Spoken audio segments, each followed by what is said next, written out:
I am here just with a quick chat. So what was on my mind earlier was I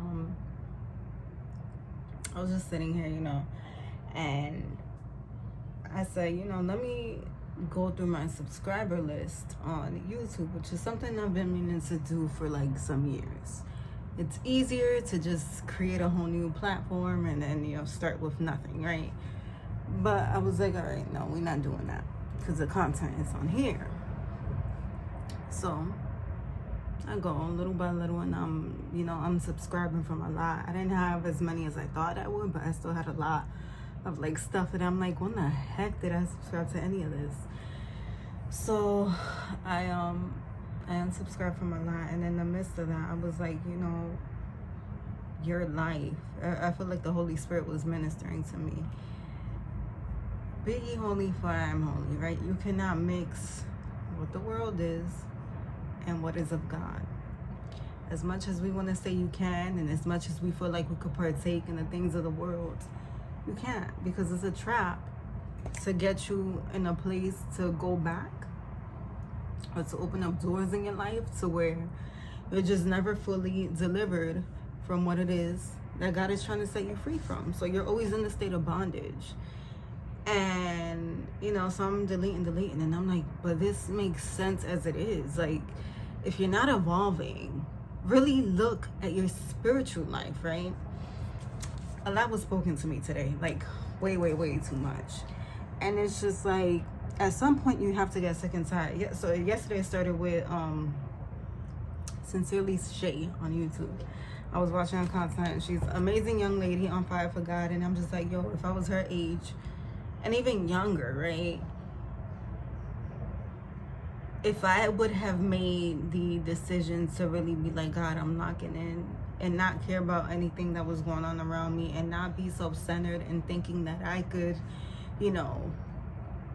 control my life, maybe, just maybe, I wouldn't be in the predicament of what is today, right? But it's a journey. We grow, we evolve, and at the end of the day, I'm still alive. I have God. Let's do this right? So, so in her message, she was just like, part of it was saying like she didn't understand why it's so hard for people to not turn away from their sin. And that is a valid question. Why do we still partake in the things that are not of God? Like, and then we come up with every excuse under the sun to stay as we are. And the reality is that you love your sin. Own up to the fact that you like it. You like it and you don't want to turn away from it. Even Pastor Darby, I was listening to him today, and he was talking about that. I think I reposted the message on the community tab, but that's the reality of it. You like what you like. You want to keep smoking. You want to keep screwing around. You want to keep, gambling. You want to keep whatever your addiction, your vices. You want to keep blowing money and shopping and then cry about it later. Let me fulfill my needs now, but I'll cry about it later. And then later, you're in a big ass mess. But that's the valid part of it. You like your sin. Own up to it. So as I'm cleaning up myself, and that, like, the Holy Spirit was really ministering to me, and it's like, yo, you gotta really turn away from it. And when you turn away from it, life is just different, because you don't want to please yourself and your needs. You're really committed to the walk with Christ, and you understand that your spiritual life is what matters. All of this is an illusion, and it's to keep you dumb, to keep you blind, to keep you in this, just in a low vibe state. None of this crap matters. It's about your soul. And so I had left a comment on Shay's post,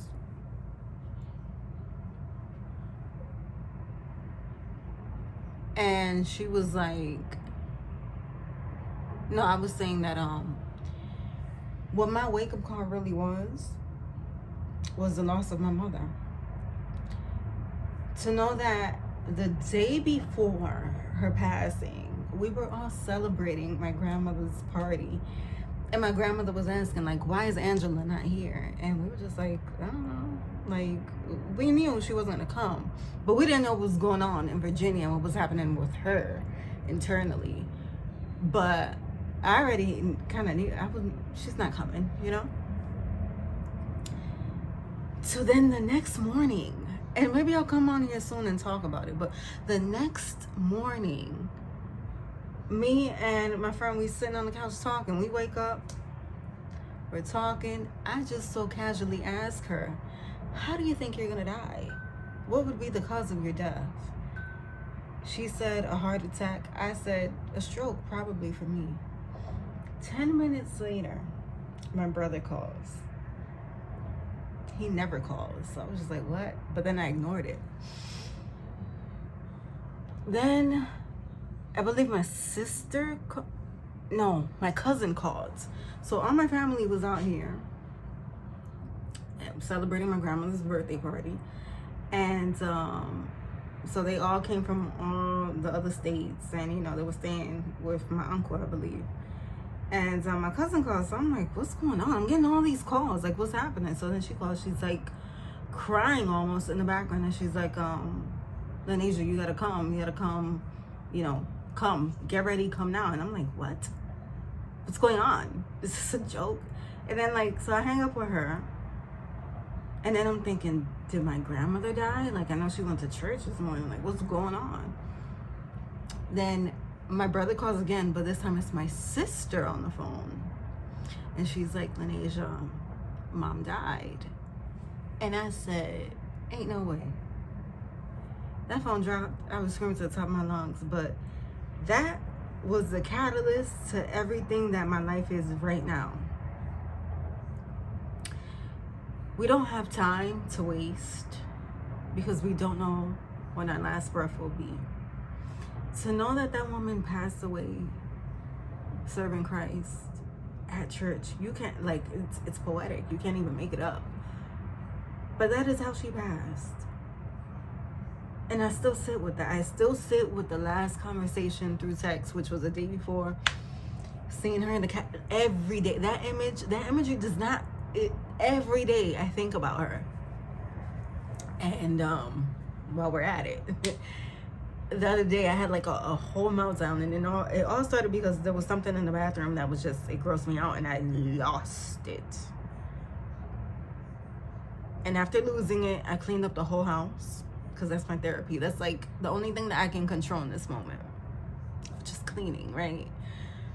And I had to just sit down, cool off, and just figure out, like, what was that? Because something being dirty was not, it didn't need all that. You bugging out like that, no, that wasn't the answer to that. So what's really going on? And I was like, normally your mother's the one that you call and you vent to her about everything, even if she's going through whatever. Like, that's the one, you know. And she understands me. And she will always say, Lanisha, I understand you. Like, you know, I get it. They may not, but I understand you. And yeah, all of that led to what my life is today. Like, yes, it's grief, right? But we don't have time. And I've been hearing this all my life. And time's just flying. And we're all just getting older. I'm getting older. And I'm like, yo, we don't have time. Like, the only answer is God. So I came with a couple of scriptures, because I'm just like, I was thinking about it. As I was listening to Darby earlier, you know, he was talking about his life. And he was saying, you know, like, I came from the streets. I came from, you know, selling drugs and all this stuff. And people just, you know, they think that you just never been through nothing. You just out here just like, oh, I'm gonna serve Christ and that's it. But it's through your trials, it's through you living life, it's through your experiences that you realize there is nothing bigger than him. He is everything. Everything is him. Like, there is no job that you could put before him, because it becomes an idol. There's no money that you could put before him, because it will become an idol. There's no relationship, no friendship, no nothing. Whatever you value, whatever your vice is, that becomes your God. And he will tear that down. For me, now looking back, I was already like crumbling. You know, like I was trying to hold it together, but I was crumbling. But through the times that I was able to, you know, work or whatever and do the overtime, it's like I would go through I would go through a phase of, excuse me, working and then like kind of like relapse, right? Not understanding that I was truly going through grief and trying to like bypass that whole part of the process. But I had my vices in the midst of that, right? And of course, you know, truly surrendering it all to God and understanding that he is everything. I can control if I wanted to and be like, forget God. But I understand, I know I lived what it is to not have God. And there's nothing but you running around in circles in your head and your mind and your thoughts and all of that. I don't want it. I don't want a life without him. Because in him, there's peace. In him, there's security. In him, there's provision. In him, you're really living the soft life, right? In the sense of, you're going to go through a struggle. But I know my needs are going to be met. He's going to take care of me. Provision is made. But I know that the walk ain't easy. But he's going to take care of me. I don't got to sell myself or do nothing crazy, right? I'm with him. Everything that I need is taken care of by him. So anyways, 1 Peter 1:16 came to me, and that is therefore, I'll read up to 13. So it says, therefore, with minds that are alert and fully sober, set your hope on the grace. Excuse me, I can't see from here. Set your hope on the grace to be brought to you when Jesus Christ is revealed at his coming. As obedient children, do not conform to the evil desires you had when you were living in ignorance. But just as he who called you is holy, so be holy in all that you do. For it is written, be holy, because I am holy. There's no compromising in him. You know, like, if you're going to live in sin, then live it wholeheartedly. But don't mix what is of him with what's of the world. You have to choose one. And it's really not hard. You just have to decide what you want. You know, if you want what the world offers, then by all means, you know, do that. But don't bring God in your mess. And me and my friend, we was just talking about that. Don't bring God in your mess and then ask God to bless your mess. Do you know how crazy that sounds?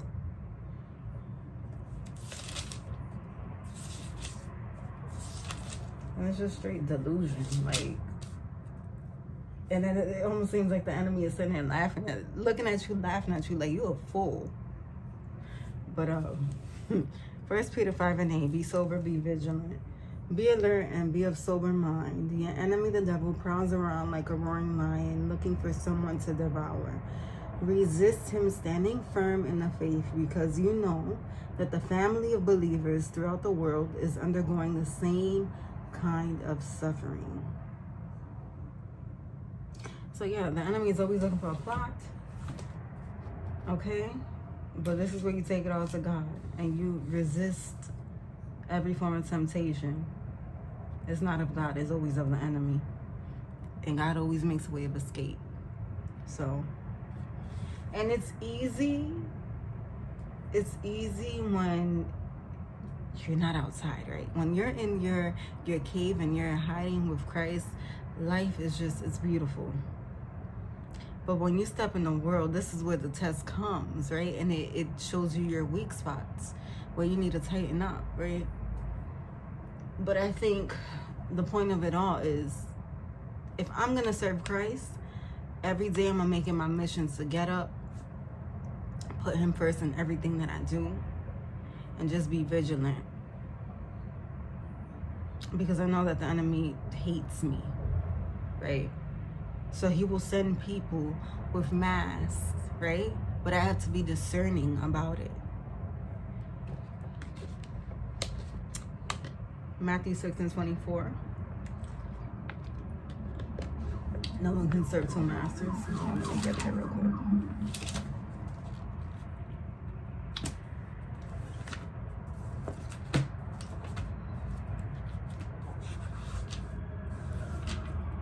I remember we used to get time to see how fast we would get to the book, whatever book they call out. Matthew 6:24, and it reads, no one can serve two masters. Either you will hate the one and love the other, or you will be devoted to the one and despise the other. You cannot serve both God and money. And that's the point of it all. Make up in your mind who it is that you want. Make up in your mind who you're gonna serve. And just know that the walk isn't easy, but it's totally worth it. There's nothing that this world can offer. Nothing.